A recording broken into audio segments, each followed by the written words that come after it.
Alors cette voiture, qui est une voiture chinoise de la marque Hongqi, qui veut dire drapeau rouge en français, est une voiture historique à plus d'un titre, puisque c'est la première fois qu'une voiture d'apparat chinoise est présentée en Europe, et c'est la voiture qui a été utilisée entre autres par Deng Xiaoping,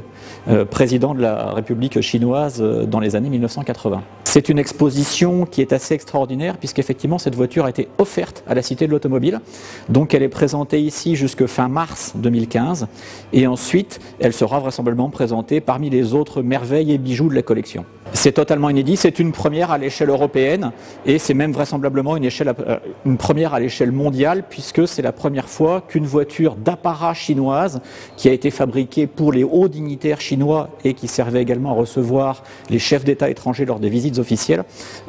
voiture qui a été intégralement restaurée en Chine avant d'arriver en France par avion. Il y a effectivement tout autour de cette voiture, de façon à présenter l'histoire de la marque Hongqi et l'histoire de ces voitures absolument extraordinaires, dont les premières ont été fabriquées en 1966, des panneaux explicatifs de la marque et effectivement des symboles qu'elle représente,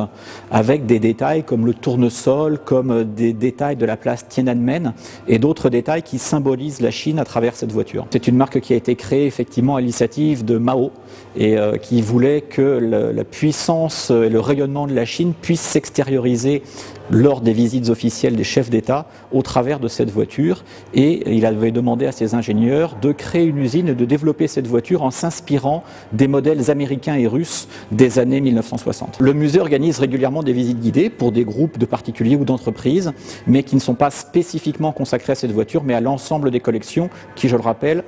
contient plus de 430 voitures qui sont présentées au public, dont la plus grande collection au monde de Bugatti, parmi d'autres merveilles.